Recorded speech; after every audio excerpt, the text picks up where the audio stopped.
little surprise for you, son. No, no, no, no, Dad! Oh, you gotta be kidding me. Yeah, I am. You're not getting a Porsche. Let me tell you something, son. A driver don't pick the cars. Cars pick the driver. It's a mystical bond between man and machine.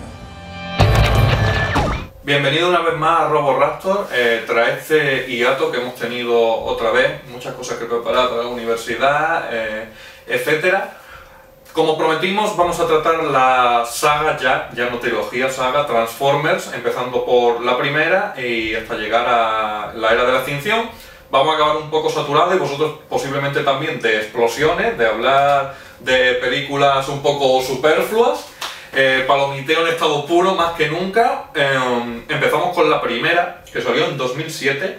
¿Tú cuando te enteraste de que iban a hacer esta película y cuál fue tu primera reacción antes de verla? ¿Cuándo te enteraste de que iba a ocurrir? Pues en una cadena autonómica, en un programa de televisión que solía ver, pues pusieron el teaser inicial en el que salía lo de Marte, lo de Marte, y luego se veían las letras. Y eso me hizo pensar sobre la posibilidad de esta película.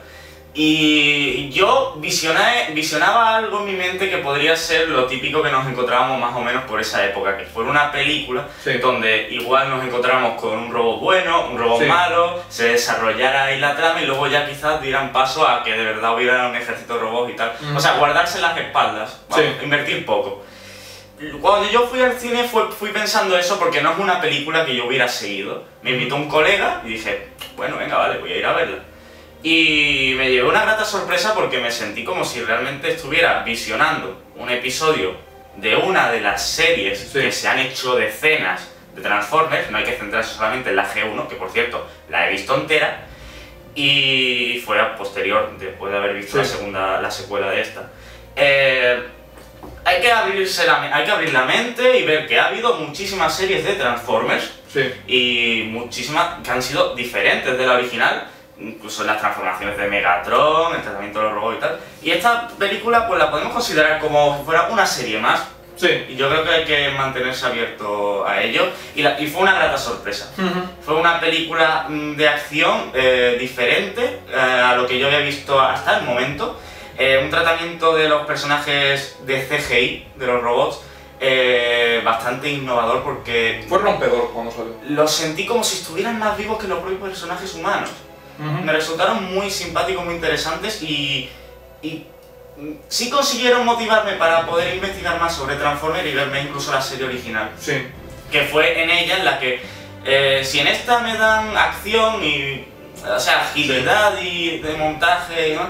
En la serie de animación, sobre todo en la película, que si no recuerdo mal era de 1987, que también salió Leonard Nimoy hablando, como en la tercera de esta franquicia, o sea, doblando. Ahí sí encontré feels, sentimientos, y fue una película súper oscura y ojalá algún día veamos una película de Transformers en la que nos lleguen a transmitir esa sensación de pérdida, porque es que en la película original, o sea, en la película de dibujos, veíamos cómo perdíamos a todos los Transformers que habíamos visto en las temporadas anteriores a ella, y una sensación de pérdida y porque era como renovar.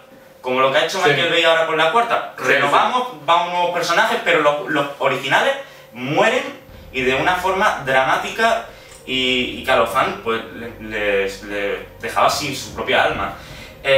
Ojalá algún día, después de todos los personajes que se ha cargado Michael Bay en esta franquicia, podamos sentir algo similar, porque ya tantas veces han cargado a Optimus Prime que ya resulta muy frío. Volviendo un poco a lo de qué me produjo cuando supe que se iba a hacer esta película, yo inicialmente no era para nada fan de la idea. Primero porque dije, una peli de Transformers, prácticamente me enteré también con el teaser de Marte y el teaser no me transmitió nada. A mí lo que me transmitió, aunque por entonces fuera menos exigente y un chavalín, aún así me echó para atrás el teaser, porque digo, esto no es los Transformers que yo conozco de ver la serie, esto va a ser como una película de ciencia ficción típica de Hollywood, solo en la que va a haber robots, pero no me va a transmitir esa... No me va a parecer una película de Transformers, no me transmitía eso. Quizás no me fue ganando hasta, diría yo, el segundo tráiler. Tráiler, quiero decir, teaser, primer tráiler, el segundo, el final. Porque se vio ya más de la interacción de los robots con los humanos, de los diseños, de la acción, Y entonces empezó a llamarme, digo, quizás funcione, quizás pueda ver yo aquí como una nueva versión de Transformers. Y fui a ver la peli con una expectativa moderada y salí muy contento, me sorprendió, porque lejos de ser perfecta, me pareció un blockbuster fresco, con buenos puntos de humor, por entonces eran buenos puntos de humor los que tenía la saga, unos personajes medio bien llevados y que me recordó a Transformers, sobre todo en lo que era Optimus, Megatron.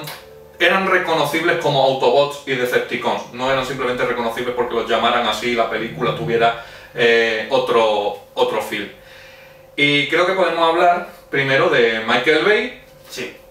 No hace falta introducirlo, todos sabéis las películas que ha hecho.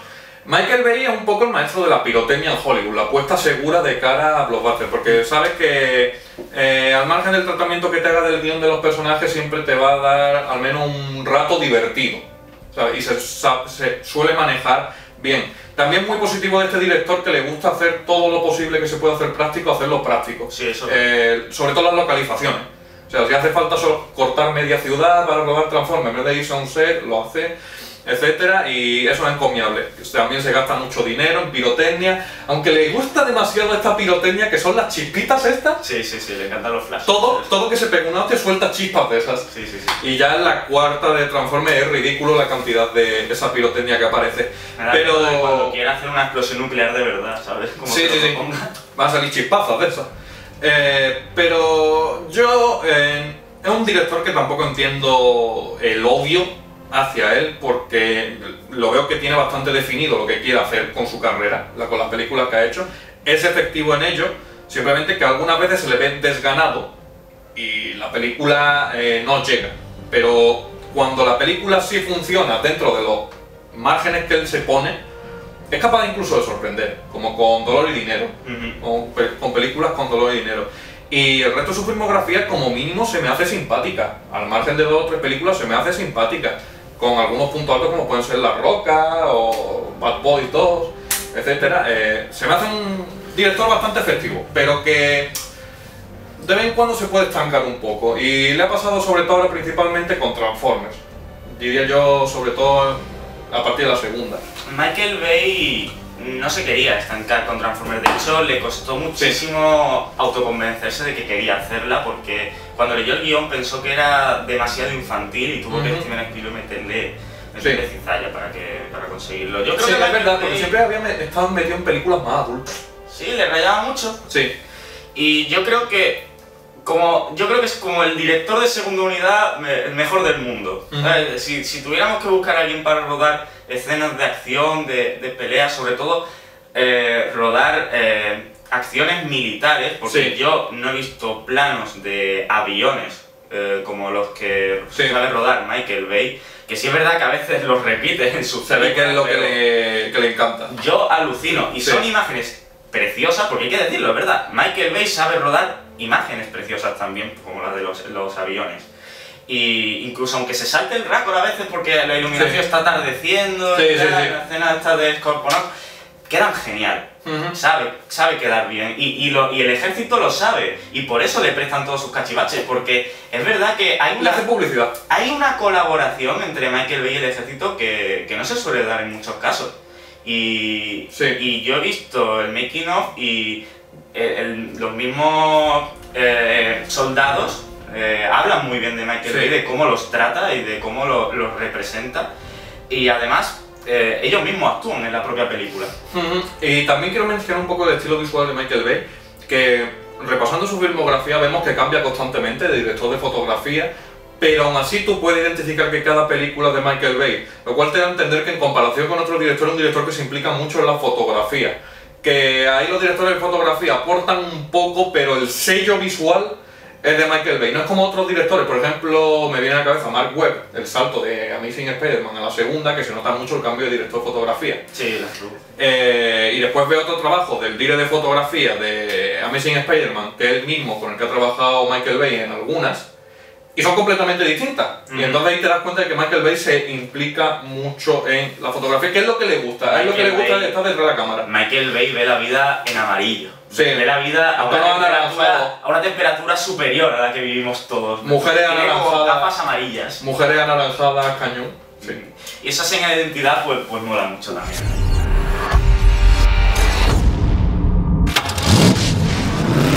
Crash my car!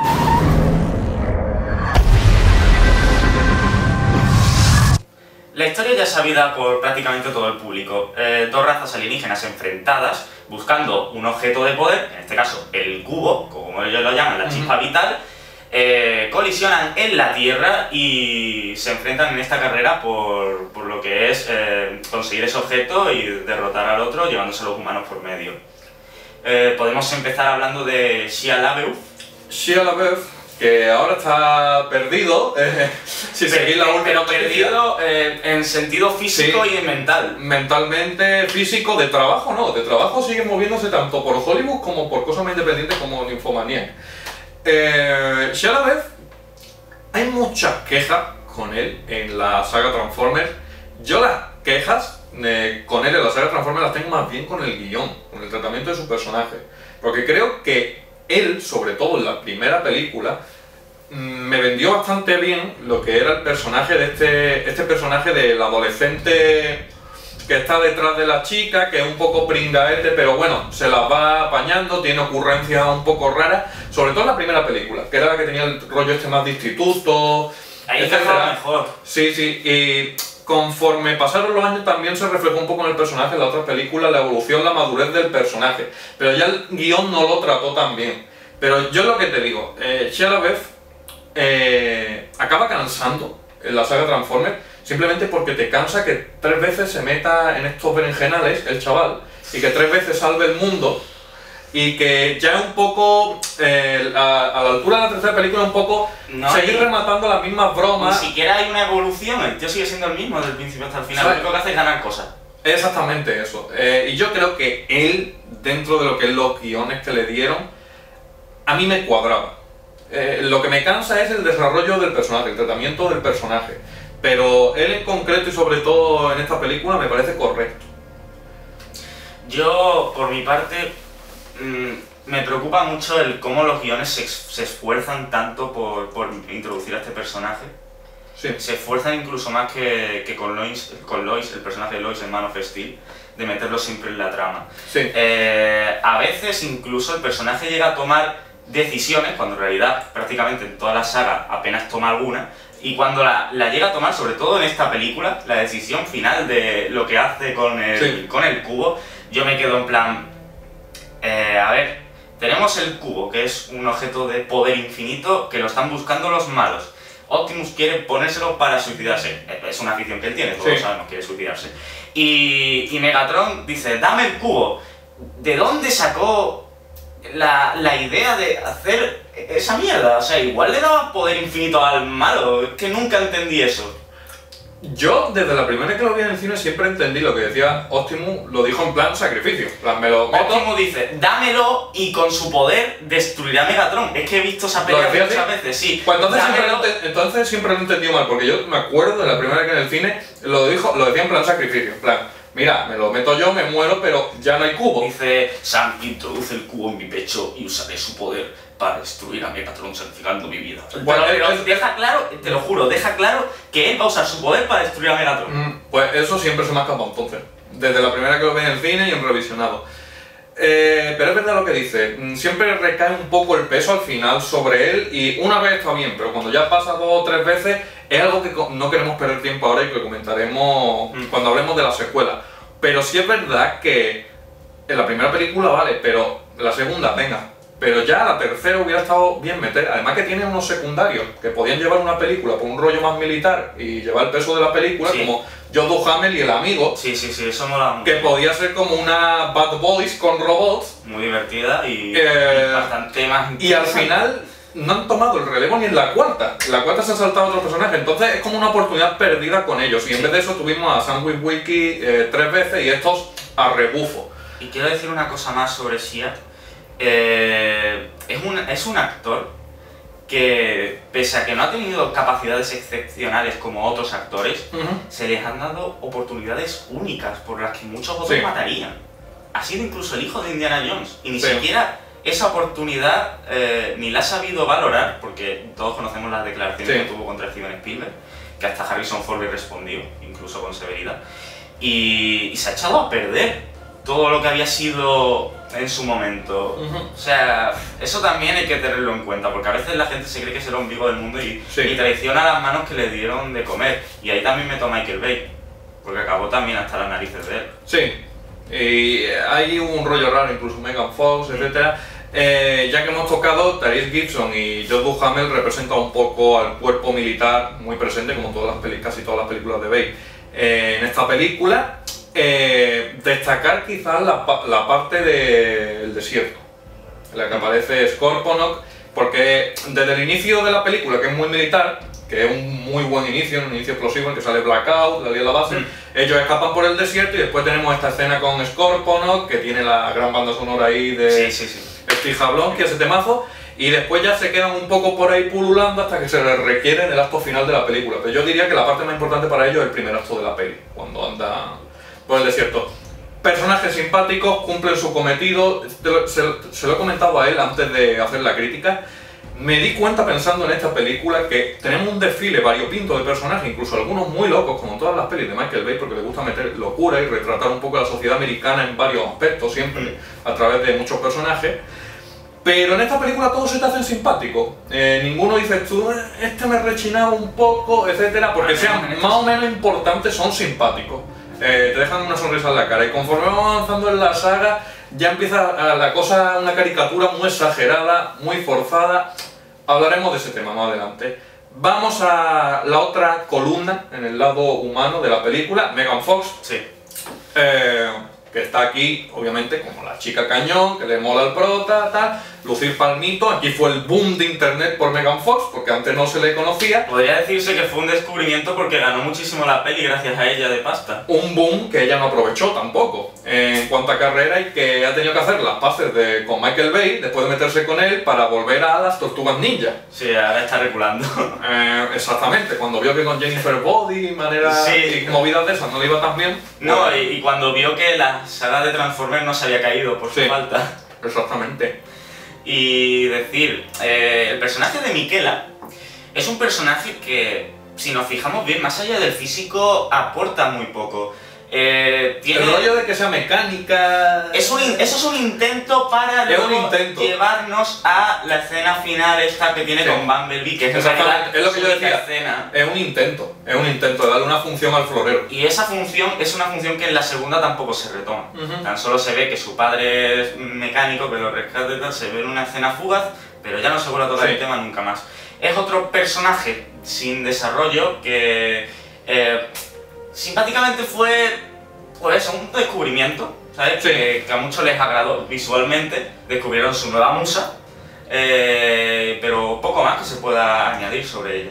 Sí, a mí en esta película se me antoja simpática, ya después la veo más inútil en la segunda, pero eso es desaprovechada. En la segunda se pasa con la peli con el Shia diciendo tienes que decirme que te quiero, tienes que decirme te quiero, tienes que decirme te quiero. Exactamente. Todo el rato. También es que Michael Bay no se caracteriza por tratar a las mujeres muy bien en las películas. Sobre todo la segunda. A no ser que sea protagonista, Michael Bay no le da mucha bola a las protagonistas, porque me viene a la cabeza Scarlett Johansson en La Isla, que le dio bola pero porque era la protagonista, junto a Ewan McGregor. No, y a la Megan Fox, de verdad que como mujer no la trata demasiado bien, porque se trata de una película en la que ella está todo el rato diciéndole al chico, dime te quiero, dime te quiero. Todo el rato él no solamente no se lo dice, sino que encima se pone a coquetear con las otras, incluida con una robot, y luego al final es ella la que le tiene que decir te quiero cuando el tío está medio muerto en el desierto porque le ha disparado a Megan. Bueno, a eso ya llegaremos, no vamos a perder tiempo con eso ahora.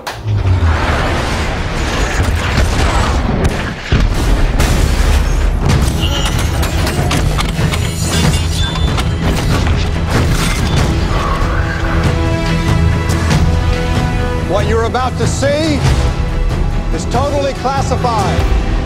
Dear God, what is this?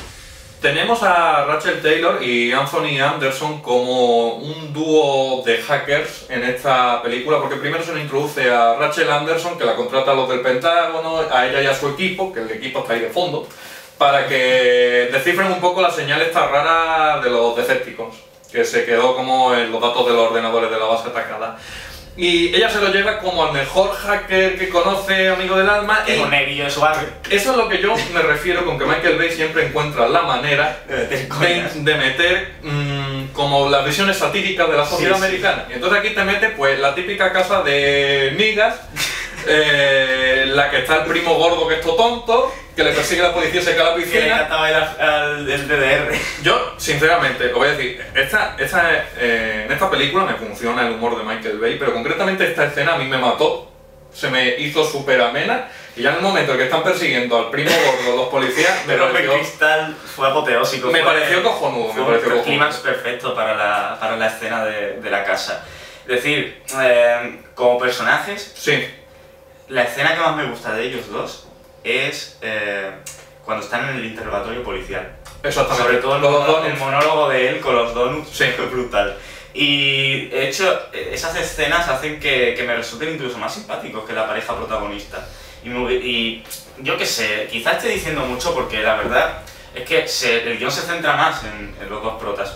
Pero yo a veces pienso, ¿y si hubieran suprimido el Chia y la Megan Fox y hubieran tirado por desarrollar estos personajes? Hombre, en verdad no hubiera tenido el éxito sin Megan Fox que hubiera tenido. Pero Hubiera sido como un dúo cómico raro, una apuesta loca. una apuesta loca, a mí me hubiera gustado, Sí, sí, sí. si siquiera hubiera sido echar un vistazo a que hubiera salido, pero es algo que nunca podremos Y la ver. cosa es que Rachel Taylor, yo esperaba más que se la usara como mujer palmito cuando empezó la peli, y al final acaba siendo un personaje que no se sexualiza, realmente. Ya. La muchacha es guapa y tal, y el negrito este tiene varias escenas muy graciosas, también la mención esta de Freddy Krueger y Lobezno con las garras, Sí. al final cuando están luchando contra el pequeño Sí.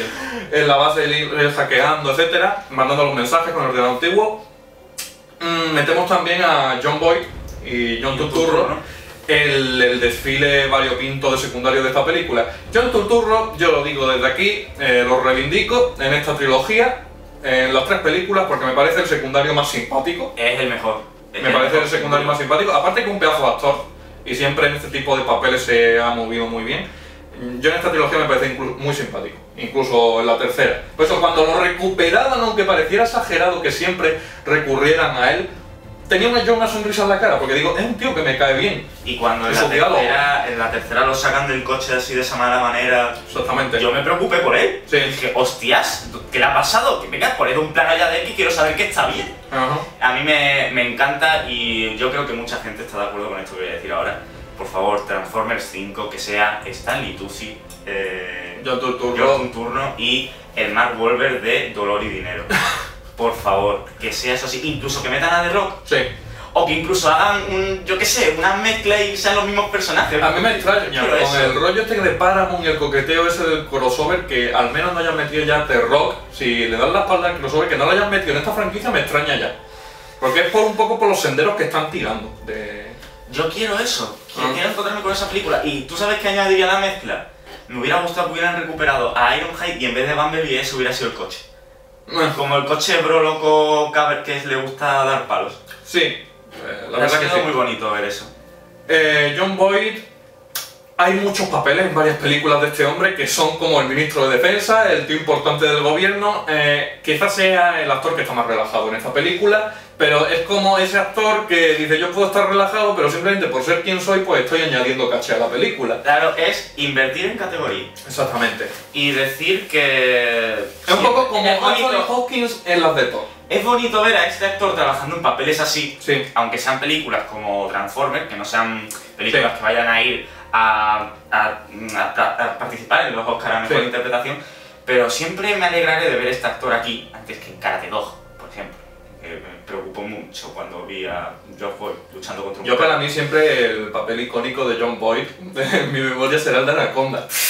Para mí, para mí John Boyd siempre lo asimilaré en Anaconda y sus varios momentos what the fuck tanto de guión como están rodados, que dices, No parece John Boyd en esa peli. este personaje de que iba, o que se metió John Boyd aquí. En fin, ahora pasaremos a hablar un poco de los Transformers. We're under attack! We're facing war against a technological civilization far superior to our own. Our enemy can take any shape. They could be anywhere.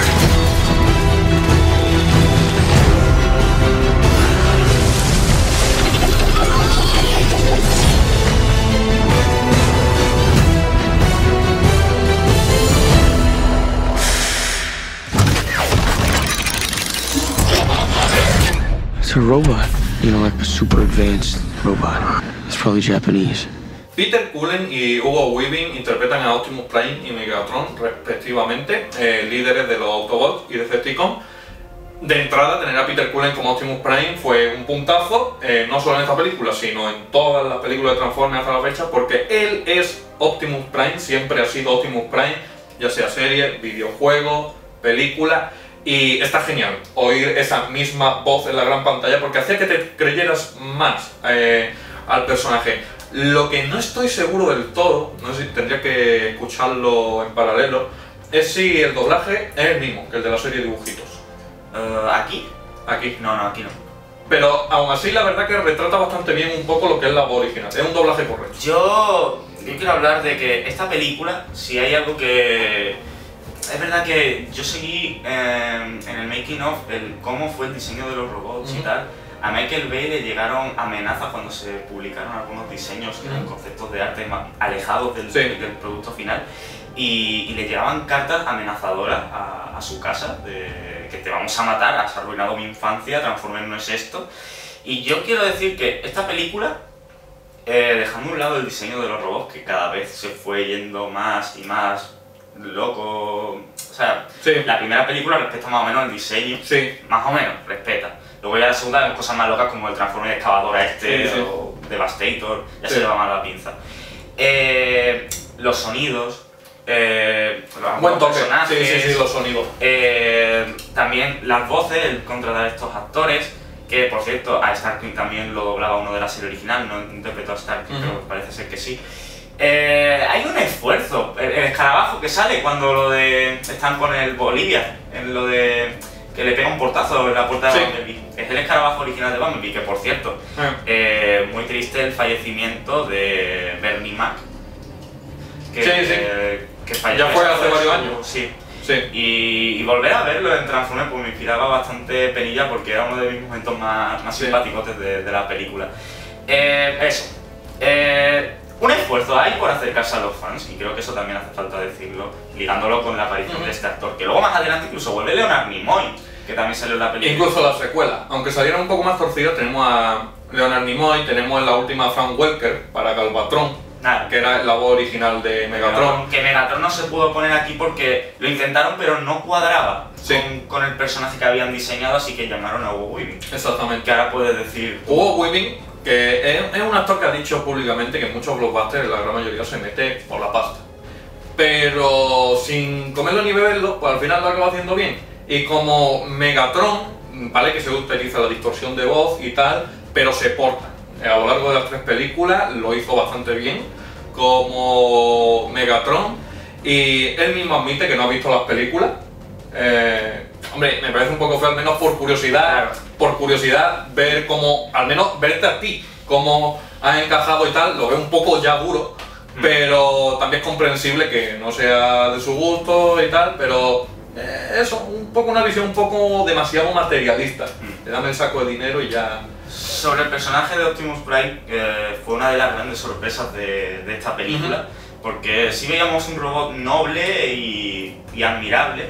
Tenemos cosas que decir sobre él, según hablemos del resto de su evolución, porque es maravillosa. Sí, pasa de suicida a psicópata en 4 cómodos plazos, es maravilloso. Muy fiel, el diseño se disfruta mucho, la parte esta de la boca. Optimus es muy fiel. en la primera película a la figura de la serie. Megatron ya sí cambió más y él también fue evolucionando en decreciendo a lo largo de toda la saga. En la primera impone mucho. En la primera sí. Cuando aparece poco, es una de las pegas, que no aparece hasta el final, pero cuando aparece impone y dices tú, es Megatron. Cuando los Autobots lo ven por primera vez al final dicen, es Megatron, vámonos de aquí. Y te meten varios planos que dices tú, es Megatron. Ya después se perdió. La cosa va a perder. Quiero decir una cosa sobre los Decepticons, y es que una de las grandes pegas que le tengo a la primera película es que se centra tanto en mostrar la personalidad de los Autobots. Nos muestran como personajes que interactúan con los humanos y interactúan entre sí, y los Decepticons se quedan simplemente en robots que se dicen cosas en idioma alienígena, tienen algún otro diálogo que también es cogido de la serie. De ahí otro acercamiento a los fans es eso, cuando dice de Megatron, Decepticons, atacad, o lo de me has vuelto a fallar, Starscream, todo eso está cogido de la serie y son buenos guiños. Pero más allá de eso es que no hay ningún solo... En la segunda sí se arregló. Te lo ponen como matones. Sí. Sobre todo el policía, al principio. Lo que sí que me gusta de los Decepticons en esta película, que no capturó ninguna otra de Transformers, es que son una amenaza tangible. Que en esta película, empezó a salir 6 o 7 Decepticons máximo, cada uno era definible y era una amenaza seria. Sí. En la segunda dicen, necesitamos hacer más acción, escenas más grandes, así que te meten un montón de Transformers que están repetidos, porque ves diseños repetidos en la batalla final, y después los protos, los protodiseños, que no tienen forma, no habían escaneado vehículos, y es como un recurso muy fácil y ya empiezan a ser como los soldados imperiales, están ahí para caer. Antes en la serie cada uno tenía sus vehículos, su personalidad y era único. Y eso pasa un poco en la primera película, no se define del todo su personalidad, pero tú decías, ese es tal, este es tal, y cada uno lo parte a su manera. A partir de la segunda película tienes un montón de proto-Decepticons, tienes un montón de diseños repetidos y aquello es como la fiesta, sale Optimus reventando 1000 de un espadazo. Es un poco como Alien y Aliens. Y entonces la broma se quema, ¿sabes? Cuando ya lleva varias escenas así, pues no es lo mismo. Como bichos iguales. Sí. Y sobre qué más, Bumblebee, podemos hablar de la curiosidad o de los efectos de sonido. Es muy importante esta película, Bumblebee, incluso se mantiene un poco, se intenta mantener su importancia incluso en la cuarta, pese a ser como la sombra de Sam Witwicky, que no cuente con eso en la cuarta película. Fue un buen toque lo de que se tuviera que comunicar a través de la radio. Es más, al final de esta película decían, te vamos a arreglar el sistema de voz, y después la segunda película te encuentras con que no se lo han arreglado y le mantuvieron lo de la radio, y ya eso se queda a lo largo del resto de películas simplemente porque creo que dijeron los guionistas, oye, creo que la gente ya ha atribuido un poco Bumblebee a esto, que es su puntito de carisma, así que ya se sacó el parche ese y dije, mira, ya se comunica otra vez con... Claro, es que no simplemente que se lo iban a arreglar, sino que se arregló y tenía una vozarrón de guerrero de no sé qué, y yo flipé porque, en plan, toda la película imaginaba que tendría una voz así en plan de medio jovencillo niño, y luego me encuentro con que es el soldado definitivo, permiso para hablar, comandante. Yo flipé. Ahí recularon y yo creo que para bien porque le da chispa. Y luego ya tenemos a Jazz, Ironhide, Starscream, que Starscream era uno de mis favoritos de la serie, y podríamos hablar realmente de todos, pero es que... Starscream tiene un momentazo en esta peli de acción. Se da a intuir un poco su postura, al igual que la serie esa con Megatron, pero nunca se llega a explorar. Nunca se llega a explorar y ya llegaremos a eso.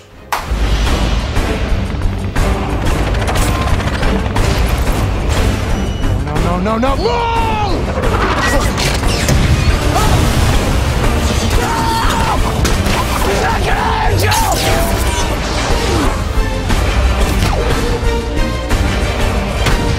I'll drive, you shoot!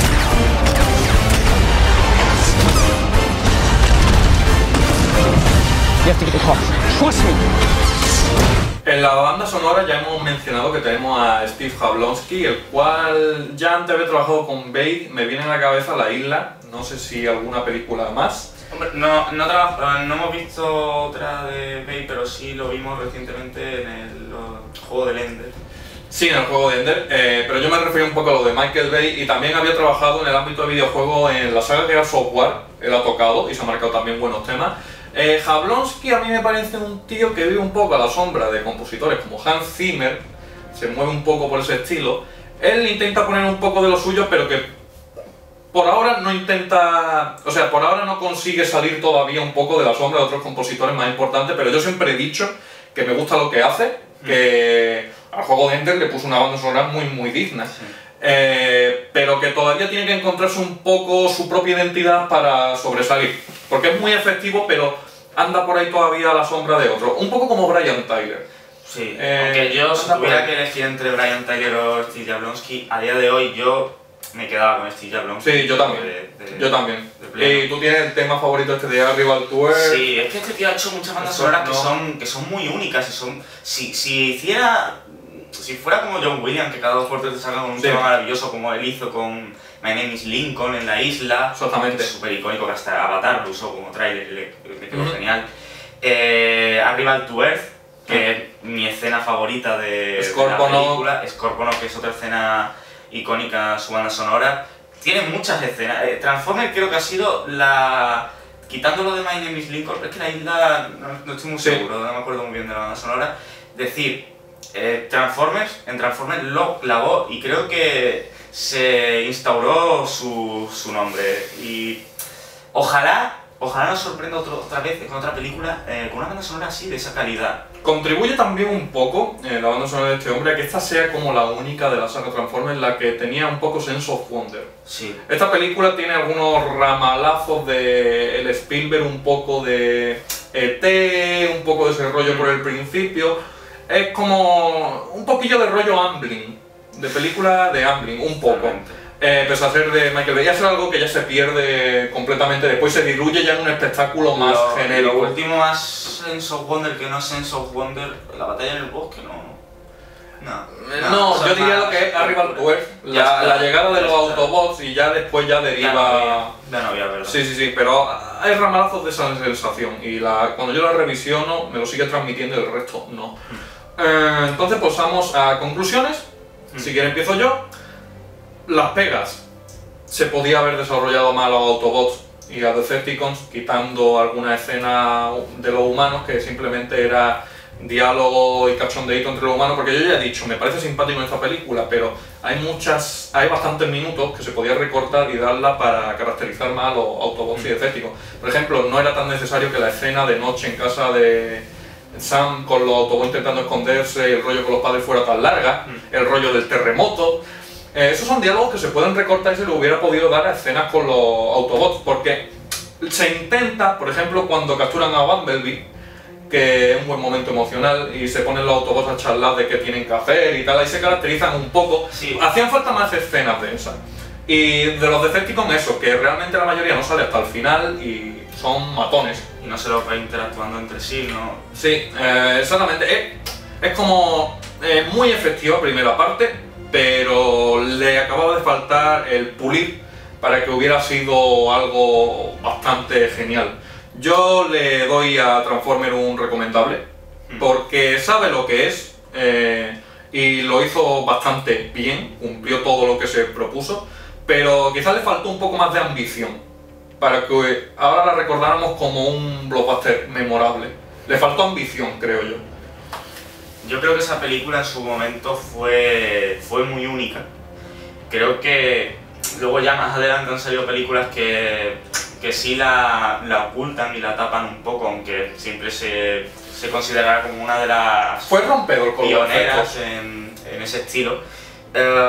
Tengo problemas con respecto al guión en algunas partes, como por ejemplo ese flashback que te cuentan la historia. Sí, obviamente tenemos cosas cogidas con pinzas. Como Megatron se estrelló, se encontró con el abuelo, y todo eso lo saben a través de que han visto unas gafas en eBay, cosas así, son muy...